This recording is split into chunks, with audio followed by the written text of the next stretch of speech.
मीनू के आते ही बा और वनराज शाह पे टूटा पहाड़, धरी की धरी रह गई सारी तैयारियां। नमस्कार दोस्तों, स्वागत है आपका आपके अपने चैनल हंग्री स्पिरिट्स में।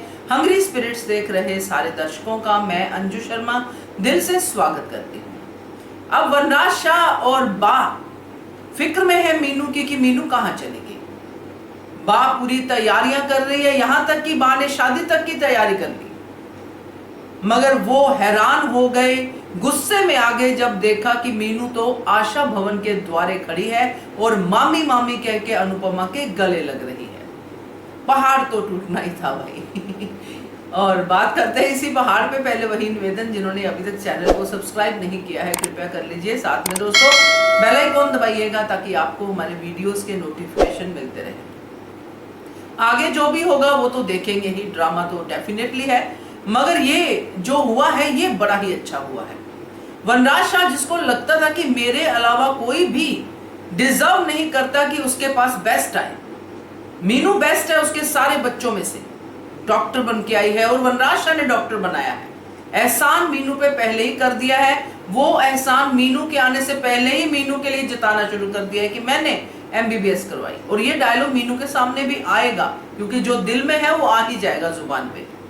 यहाँ पे जो हुआ है वो मिसअंडरस्टैंडिंग से हुआ, ये हम सब जानते हैं। सागर तो अभी भी हैरान है कि ये मीनाक्षी ठक्कर ऐसी कैसे है। उसका सरप्राइज तो यहाँ पे खुलेगा कि ये तो मीनू है। तो यहाँ पे सागर का एक अलग सीन जो जाएगा, बट जो बा के लड्डू है, बा की तैयारियां हैं, बा जिस पूरे जोश से लगी हुई है। वनराज शाह फोन कर रहा है कि मीनू का फोन नहीं लग रहा, आ जाएगी, पढ़ी लिखी लड़की है, ये वो कर रहा है, इंतजार में है कि मीनू कहाँ है। और जैसे ही बाहर, जैसे हमने देखा कि वनराज आ रहा है, बाहर देख रहा है कि मीनू आई कि नहीं आई, और जैसे ही रिक्शा आएगा, रिक्शे से मीनू उतरेगी, मामी कह के मीनू आगे बढ़ेगी अपनी मामी की तरफ। मगर मामी ने तो मीनाक्षी ठक्कर के लिए तैयारी करके रखी है कि मीनाक्षी जी आ गई, उनके वेलकम के लिए आरती तैयार करके रखी है। तो आरती मीनू की उतरने वाली है। तो ये चीजें देख के अनुपमा के लिए तो अच्छा लग रहा है, क्योंकि अनुपमा ने कहा था कि मैं नहीं आऊंगी मिलने के लिए, अगर मीनू आती है तो मैं रोकूंगी नहीं। तो अनुपमा कैसे रोके, जो उसके टिफिन तक की याद रख के बैठी है कि मैंने मीनू के लिए ऐसे ऐसे बचपन में काम किए थे। तो उसके दिल में मीनू के लिए कितना प्यार है और मीनू के दिल में कितना प्यार है वो हमने देखा। रिक्शा में उसने इच्छा जाहिर की कान्हा जी के सामने कि मुझे अनु मामी मिल जाए। तो मीनू की इच्छा तो कान्हा जी ने तुरंत पूरी कर दी, मगर वनराज शाह के ऊपर उन्होंने पहाड़ तोड़ दिया, क्योंकि जिस अनुपमा को वो हर वक्त नीचा दिखाने की कोशिश करते रहते हैं, वो अनुपमा हमेशा एक स्टेप आगे ही जाती है, अपनी कोशिशों से नहीं, कान्हा जी की कोशिशों से। तो अनुपमा ने मीनू का वेलकम कर लिया।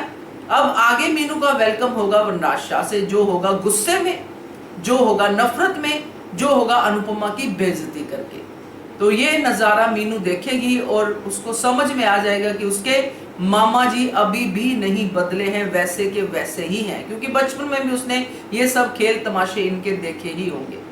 तो मजेदार था ये सीन दोस्तों, जो हमने प्री कैप में देखा, आगे भी देखेंगे, क्योंकि अब मीनू की एंट्री हो गई है और अब मीनू अपने हिसाब से इन चीजों को देखेगी भी, समझेगी भी, और फिर और ज्यादा पहाड़ वनराज शाह के ऊपर टूटेंगे। और फिर अल्टीमेटली वनराज शाह इसी भाषा में आएगा कि तुम्हें डॉक्टर बनाने वाला मैं हूं, नहीं तो तुम आज ये जो बोल रही हो ये भी ना कर पाती।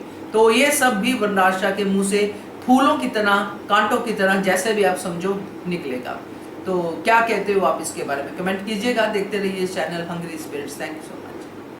Subscribe to our channel by clicking the subscribe button. Click the bell button and enjoy the latest uploads from our channel.